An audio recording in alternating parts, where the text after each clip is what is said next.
Syedaralun, ribuan umat Katolik dari Keuskupan Ruteng mengikuti perarakan patung Bunda Maria Assumpta Nusantara di Kota Labuan Bajo, Kabupaten Manggarai Barat, Nusa Tenggara Timur atau NTT pada Minggu 14 Agustus 2022 malam. Selain umat Katolik, umat Islam juga ikut dalam perarakan patung Bunda Maria tersebut. Mereka adalah pemudi Fatayat NU Manggarai Barat. Mereka masuk dalam barisan bersama ribuan umat Katolik sembari menyanyi diiringi musik. Mereka tampak khusyuk mengikuti perarakan tersebut. Ketua Fatayat NU Manggarai Barat, Farida, mengaku sangat senang bisa berpartisipasi dalam perarakan patung Bunda Maria Assumpta sebagai bagian dari Festival Goloko Labuan Bajo.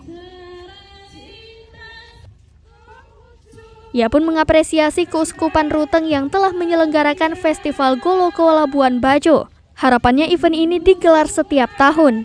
Ini event yang luar biasa.